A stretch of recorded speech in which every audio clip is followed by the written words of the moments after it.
पहले तो उन्होंने कहा था कि मैं अपने सुपरवाइजर से शारीरिक संबंध रखूं, तो उन शेख के साथ, उनमें से किसी एक के साथ मैं आपकी शादी करवा दूंगी। देश के आईटी हब कहे जाने वाले पुणे से एक ऐसा मामला सामने आया है जिसने कॉर्पोरेट वर्क कल्चर और सुरक्षा व्यवस्था पर गंभीर सवाल खड़े कर दिए हैं। विप्रो की एक पूर्व महिला कर्मचारी ने अपनी सहकर्मी और वरिष्ठ अधिकारियों पर धार्मिक उत्पीड़न, जबरन धर्मांतरण के दबाव और कार्यस्थल पर भेदभाव के बेहद संगीन आरोप लगाए हैं। पीड़िता का कहना है कि उसे एक सोची समझी साजिश के तहत मानसिक रूप से प्रताड़ित किया गया और नौकरी छोड़ने पर मजबूर कर दिया गया। साथ ही कंट्री हेड के साथ शारीरिक संबंध बनाने और दुबई में शेख से शादी कराने पर मजबूर करने का भी आरोप लगाया गया है। पीड़िता ने अपनी सहकर्मी शाहिना रफीक और कंट्री हेड राम कुमार का नाम लेते हुए चौंकाने वाले खुलासे किए हैं। क्या है पीड़िता के मुख्य आरोप? पहले तो उन्होंने कहा था कि मैं अपने सुपरवाइजर से शारीरिक संबंध रखूं, ताकि वो मुझे दुबई जाने में मदद करे। क्या नाम उनका? सुपरवाइजर का कि शाहिना रफीक का? हाँ, तो सब नाम के साथ बताइए। शाहिना रफीक वो मुसलमान लड़की है जिसने मुझे पहले दिन से परेशान किया। हाँ, क्या परेशान किया वो बताइए अभी। उसने पहले दिन ही मुझे कॉल पे बहुत सारी व्यक्तिगत बातें पूछी और उसने मुझे ये कहा कि इतने मेरी तुम बहुत पढ़ी लिखी हो और जो सैलरी विप्रो दे रही है वो बिल्कुल ना के बराबर है, तो इससे अच्छा है कि राम कुमार के साथ, जो मेरे मंत्री हेड थे, उनके साथ शारीरिक संबंध रखें एंड उसके थ्रू दुबई जाए।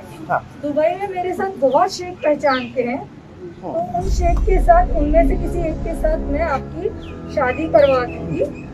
उससे आपको फाइनेंशियल ग्रोथ मिलेगी, सेक्सुअल, जो आप अभी अकेले रह रही हैं, सेक्सुअल सेटिस्फैक्शन मिलेगा, और बाकी जो सारी अड़चने हैं, अकेले रहना, अकेले ही सारे काम करना और अकेले ही सबको स्टेबल करना खुद को, वो सबसे आपको निजात मिल जाए।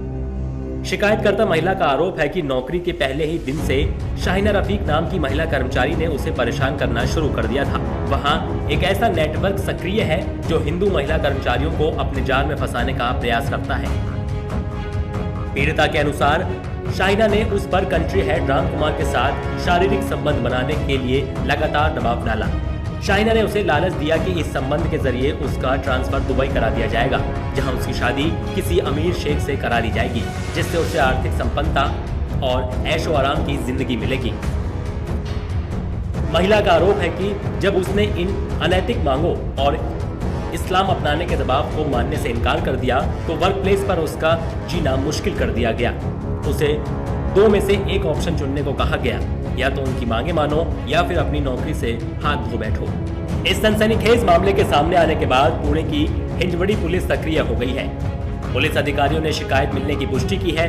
पुलिस का कहना है कि मामले की जांच की जा रही है, जल्द ही इस पर कार्रवाई भी की जाएगी। वहीं इस मामले को लेकर सियासत भी गरमाई हुई है। बीजेपी नेताओं का कहना है कि एक विशेष धर्म सनातन को कलंकित करने में लगा है। इसके खिलाफ जांच हो और दोषियों पर कड़ी कार्रवाई हो। देखो, हमारी हिंदू बहन ने इस लव जिहाद के संबंध में विप्रो प्रशासन को कंप्लेंट की थी, लेकिन उसे नजरअंदाज किया गया।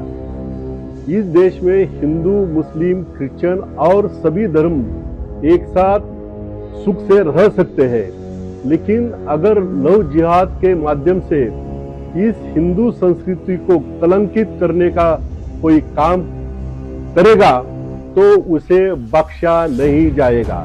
देखो, कैसा है कि दुर्दैव से कॉरपोरेट जगत के अंदर में इस प्रकार की चर्चा होती है।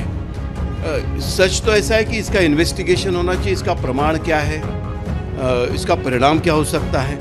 लेकिन यदि ये बात सामने आई है तो इसके तहत, इसके वजह से ऐसे सारे कल्चर के विषय को लेकर एक इन्वेस्टिगेशन होने की आवश्यकता है। और केवल विप्रो की ही बात नहीं, तो सारे कॉरपोरेट जगत को इस विषय को लेकर कॉशियस होने की आवश्यकता है कि अपने यहाँ पे इस प्रकार का महिलाओं का शोषण नहीं होना चाहिए। हालांकि विपक्षी दलों के नेताओं के सुर इस मामले में अलग ही दिखाई दिए।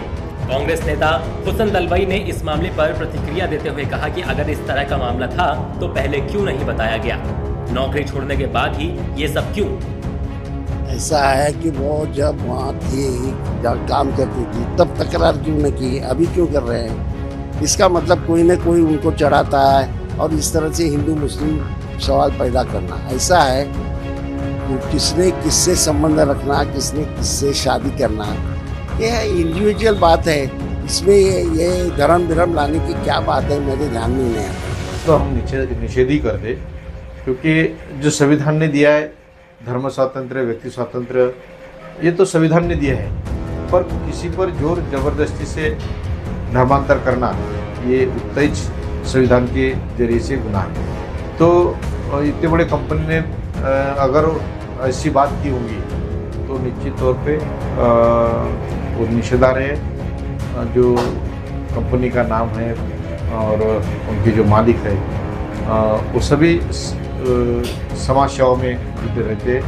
हाल के कुछ दिनों में पहले नासिक की TCS कंपनी में भी इसी तरह का एक मामला सामने आया था, जहां एक कर्मचारी पर सहकर्मी का धार्मिक उत्पीड़न करने का आरोप लगा था। अब विप्रो जैसी चर्चित कंपनी में भी इसी तरह के रैकेट का आरोप लगना ये संकेत देता है कि ये समस्या केवल सामाजिक स्तर तक सीमित नहीं रह गई है, बल्कि अब कॉर्पोरेट ऑफिसों के बंद कमरों तक भी पहुंच चुकी है।